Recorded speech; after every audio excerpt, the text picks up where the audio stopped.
정성환 평론가, 노영희 변호사 자리했습니다. 오늘 첫 번째 주제 보겠습니다.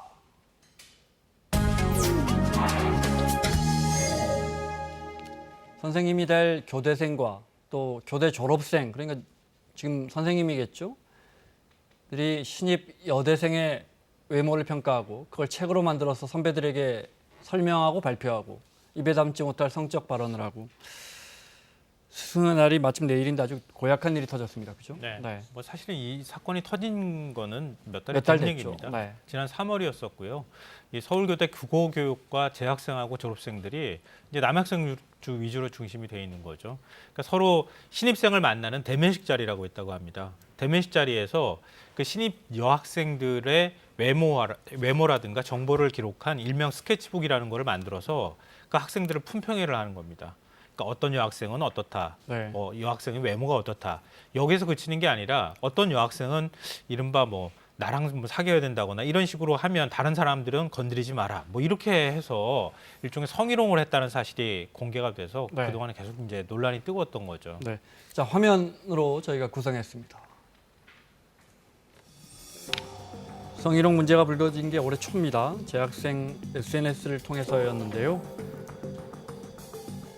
남자 대면식이 안 좋다고 더럽다 이런 식으로 글이 나오다가 나중에는 남자 대면식이 끝난 뒤에 신입생들의 신상을 담은 책자가 찢어져 버려져 있었음을 목격한 사람이 등장했고 남학생 숫자가 상대적으로 적은 교대에서 같은 과 졸업생들과 신입 남학생들이 만남의 자리를 갖는데 그걸 남자 대면식이라고 불렀답니다. 이 대면식 때마다 2학년 남학생들이 여학생이 다수인 신입생들의 사진과 개인정보가 담긴 책자를 만들었다는 거예요. 사진, 이름, 뭐 사는 곳, 그다음에 소모임, 그 동아리 어디에 소속되어 있는지 이런 걸 적었다고 해요. 교수님이 명단 만든다고 사진 보내달라고 그런 식으로 거짓말을 해서 사진을 받아갔고요.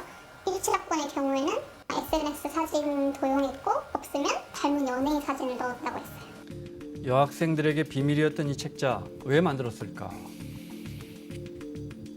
저희 책자를 보면서 평가하셨고 그리고 스케치북 이용해서 교통 정리를 합시고 그러니까 남학생들끼리 좋아하는 여자애가 겹치면 안 되니까 정리를 해두자 뭐 이런 거예요. 1사건 남학생 선배들이 더 심한 수준의 성희롱이 있었다고 인정을 하셨고 책자를 둘러보며 여학생들의 외모 순위를 평가하고 성희롱까지 이어졌다는데요. 3년 동안 같이 지냈던 동기들인데 너무 배신감이 느껴져서 물건도 아니고 그렇게 취급한 것 같아서 좀 씁쓸했죠. 일종의 외모 품평회 같은 걸, 네, 그것도 책자까지 만들어서 한 것 같습니다. 저 나이 때는 뭐 저럴 수 있겠다 싶은 도를 넘어도 많이 넘는 것 같고, 그것도 해마다 관행적으로 계속 되풀이됐다고 그러고. 네. 그러니까 이게 이제 남학생들이 좀 적으니까 그 남학생들끼리는 더 깊은 유대 관계를 가져야 된다라고 하는 게 암묵적으로 내려져 왔던 전통이고 이러한 식의 그 스케치북 만드는 것은 전통이다. 그리고 선배가 후배들에게 줄 수 있는 선물이다. 이제 이런 식으로 인식을 했었다라고 하는 게 지금 전해져 오는 얘기인 것이고요. 이제 더 중요한 것은 아까 내용에서 보시면은 교통 정리를 했다 이런 얘기 있지 않습니까? 네. 그 얘기는 A라는 사람이 B를 좋아할 때 C나 D가 넘보면 안 된다.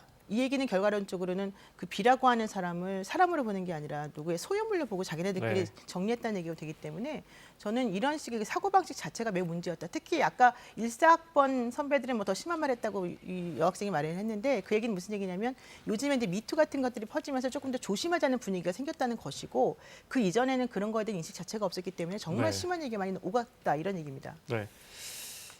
그래서 왜 이런 걸 만들었느냐라고 피해 여학생들이 남학생들한테 물었답니다. 들어보겠습니다. 선배들이 주도해서 그런 거라고 했어요. 저희는 그런 선배들이 주도했으면 같이 해결하자고 그냥 협조를 해달라고 했는데 다 반대하더라고요. 그러니까 오비 대표로 오신 분이 와서 다 기억이 안 난다고 그러시는 거예요.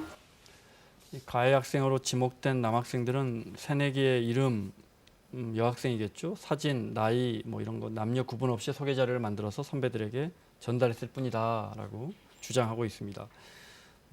그래서 남학생들은 또 우리는 졸업 선배들이 남자 선배들이 시켰기 때문에 어쩔 수 없이 했다 이렇게 주장하면서 그래 그러면 진상을 한번 규명해 보자라고 여학생들이 하니까 그건 또 협조를 안 한다 그래요. 네. 그러니까 방금 전에 말씀하셨던 것처럼 이건 일종의 전통이다.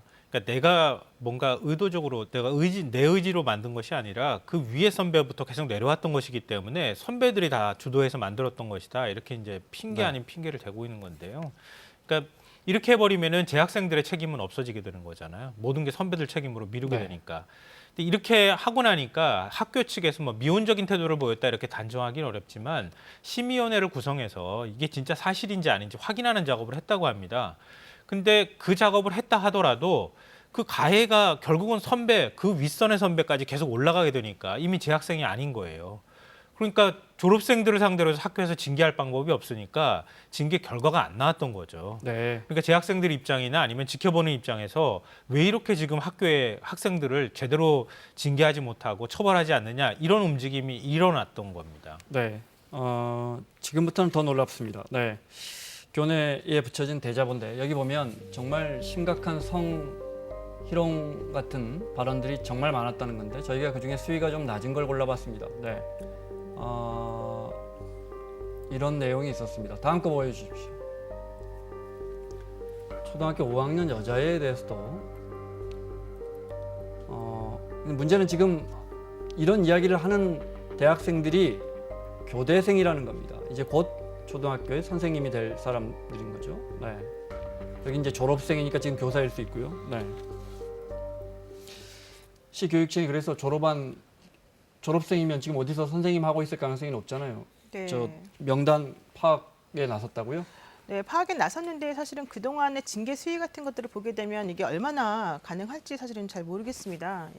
2015년도부터 이 학교에서는 원 스트라이크 아웃 제도라고 하는 게 있어가지고 이런 성희롱이나 뭐 성폭행 이런 관련된 범죄를 저지른 사람에 대해서는 징계를 내리도록 하고 네. 사실은 뭐 파면이나 하임까지도 하게끔 해놨는데요. 기본적으로는 이게 제대로 지켜지지 않는 게요. 2013년부터 18년까지 5년 동안 확인을 해보니까 성적인 문제로 징계를 받은 교사가 686명이었는데 그중에서 41.3%가 학교로 다시 돌아왔다는 거예요. 돌아왔다는 얘기는 파면이나 해임 같은 처분을 받으면 못 돌아오는 건데 네. 파면이나 해임을 받지 않은 나머지 사람들이 많았다라고 하는 얘기가 되거든요. 그런데다가 지금 이 단톡방에 나와 있는 사람들 같은 경우 중에도 중간에 빠져나간 사람들이 많다는 거예요. 단톡방에 있다가 삭제하고 나간 사람들. 네. 그런 사람들에 대해서는 또 진입 파악하기가 매우 어렵기 때문에 현실적으로는 좀 어렵다. 네. 근데 그러니까 정확히 의지가 있어야지 사실 이게 밝혀질 수 있는 부분인데 어디까지 이것을 밝히고 싶어 할 것인가 이 부분에 대해서도 약간 의심하는 눈초리들이 있습니다. 지금 그 단톡방에는 몇 명이나 있었다는 겁니까? 그러니까 현재까지 파악하기로는 재학생하고 졸업생까지 24명이 있는 것으로 남학생들이 별로 확인했습니다. 없으니까 숫자는 많지 않았는데 그렇죠. 네. 전체적으로는 많지는 않고. 그 중에 한 명이 남학생이 제보를 한 겁니까? 네. 그중에 한 네. 명이 제보를 해서 이게 이제 네. 앞서 말씀드렸던 것처럼 3월에 알려졌고 네. 결국은 징계가 제대로 이루어지지 못하니까 또 재학생들이 나서서 다시 한번 대자보를 통해서 폭로를 한 거예요. 네. 앞서 잠깐 흘러 지나가는 그래픽이 나왔지만 초등학교 5학년 여학생 그러니까 지금 현재 그 졸업생들도 포함되어 있으니까 5학년 여학생이 좀 험한 말을 했다고 해서 그 여학생을 성희롱하는 발언을 그 교대 출신의 교사가 지금 그 후배들하고 얘기를 했다는 겁니다. 네. 이런 문제는 정말 오히려 학생들 사이에서 동급생들끼리 있는 문제나 선후배 사이에 있는 게 아니라 어린 학생들까지 지금 성적 대상물로 바라봤다는 얘기가 되는 거니까 굉장히 심각한 거거든요. 네. 그래서 징계를 논의했는데 징계 과정에서 이랬답니다. 들어보겠습니다. 시대의 흐름에 따라서 잘못이 된 거니까 이해해야 한다는 식으로 저희가 이거 잘못이라고 얘기해서 잘못이 된 것처럼 이렇게 말씀하시는 분도 계셨어요. 여학생들이 이 일을 공론화해서 학교 이미지를 깎아먹으면 임용고시 TU가 줄어들 수도 있다. 이게 범죄가 될 수도 있습니까? 여기 보면은 아직도 학교 당국은 이 시대의 흐름을 못 따라간 학생들의 장난 정도로 치부하는 것 같아요. 네. 사실 원칙적으로는 이제 그 모욕죄나 뭐 명예훼손죄나 이런 게 성립이 될 가능성이 조금 있는데 그것도 조금 애매한 부분은 있습니다. 그렇지만 기본적으로 누군가를 특정하고 그 특정인에 대해서 성희롱적 발언이나 이런 그 언사 같은 특정이 것들을 많이 되거든요. 했다면 어떤 여학생을 향해서 특정이 되고 거기에 대해서 굉장히 성희롱적 발언이 이어집니다. 근데 성희롱이라고 하는 거는 기본적으로는 직장인 간에서만 사실은 해결이 되는 거고 이게 형사적인 문제가 문제가 아니에요. 네. 그래서 이걸 가지고 형사적으로 처벌하려면 모욕죄 같은 것들로 해야 되는데 모욕죄가 되려면은 공연성이 있어야 되고 상대방에게 심한 이제 모욕적인 발언을 해야 되는 거라서 공연성이라는 건 밖에 노출돼야 한다 이 말씀이죠. 그렇죠. 그런데 네. 이제 단톡방이라고 하는 거는 여러 명이 같이 공유하는 방이기 때문에 공연성은 네. 인정이 될 것으로 지금 보입니다. 알겠습니다. 자, 교대 재학생들이 익명으로 쪽지를 붙이면서 가해자의 처벌과 또 피해자들에게 응원하는 메시지를 보내고 있는데 몇 개 볼까요? 연대하겠다. 보호와 처벌을 원한다. 지지하고 함께 가자. 또 있습니까? 소극적인 대처는 약자의 목소리만 탄압하는 것과 동일합니다. 학교의 미온적인 대처를 규탄합니다. 네, 범죄자가 교생 실습. 네, 이런 것도 있고요. 네.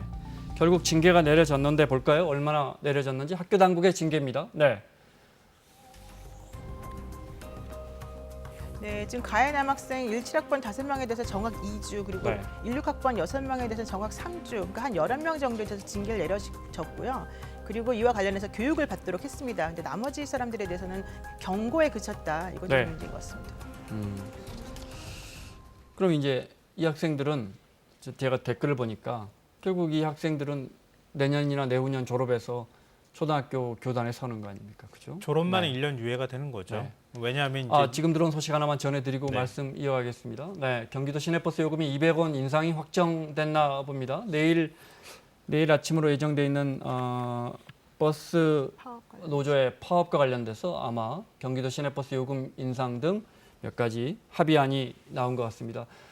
자세한 소식 이어지는 뉴스에서 전해드리도록 하겠습니다. 말씀 이어가시죠. 네, 유기정학을 받았기 때문에 교생 실습을 나가기 어렵게 됐거든요. 그러니까 당해 연도에 교생 실습이 안 되는 그러면 거죠. 1년 동안은 미뤄지겠군요. 네, 졸업이 1년 동안 미뤄지는데 그 다음에 교생 실습 다시 나가고 다시 교단으로 나가면 되는 거죠. 네. 그러니까 이건 너무 지나치게 관대한 처벌 아니냐. 네. 이제 이런 지적도 함께 나오는 겁니다. 다른 지역 교대, 지금 서울교대 이야기입니다. 네. 다른 지역 교대에서도 유사한 일들이 있는데 보겠습니다. 경인교대 익명 게시판에 모 학과 남학생들의 성희롱을 고발하는 글이 올라왔는데요. 여학생이 실명을 거론하면서 성폭력 발언을 하는가 하면 여자는 3일에 한 번 맞아야 한다. 뭐 이런 말까지 나오고요. 저 3일 하니 그 일베라는 곳에서 표현하는 그런 문장입니다. 광주교대에서도 이런 사건이 있었는데요. 양쪽이 다 열려있는 거예요. 그래서 너무 이상해서 계속 이렇게 보면서 볼일을 봤거든요. 근데 그 핸드폰이 이렇게 창문에서 올라오는 거예요. 학생들은 가해 학생의 퇴학을 요구하고 있는데요. 똑같은 거예요. 제가 화장실에서 본 거랑 전화를 해서 직접 물어봤어요. 네가 찍은 게 맞냐고. 그랬더니 걔가 맞다고. 범인은 같은 과 동기였는데요. 자퇴를 만약 했으면 다른 교대에 재입학이 가능한 상황인데 퇴학은 이제 이유가 써지니까 그 다른 교대에 입학이 안 되잖아요. 어린 아이들을 가르쳐야 할 예비 교사란 말이에요.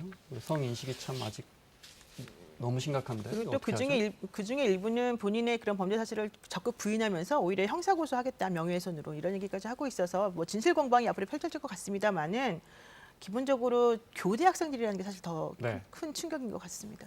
근데 뭐 지금 교대라고 하는 아주 좁은 공간, 그러니까 제한되어 있는 선후배 사이로 묶여 있는 겁니다. 그러니까 이런 데에서는 사실은 뭔가를 외부에 문제가 있어도 알리기가 굉장히 어렵거든요. 그래서 제가 볼 때는 사회적인 어떤 변화에 제대로 따라가지 못하고 이런 잘못된 관행들이 지금도 이것 말고도 남아있을 가능성이 있거든요. 네. 이런 면에서 뭐 서울교대뿐만 아니라 교육청 차원에서도 교육부 차원에서도 특별조사하고 그리고 이런 잘못된 관행들이 더 없는지 좀 확인하는 작업이 필요하지 않을까 싶습니다. 네. 자, 노영희 변호사, 김성환 평론가 함께하고 있습니다. 오늘 두 번째 주제 보겠습니다.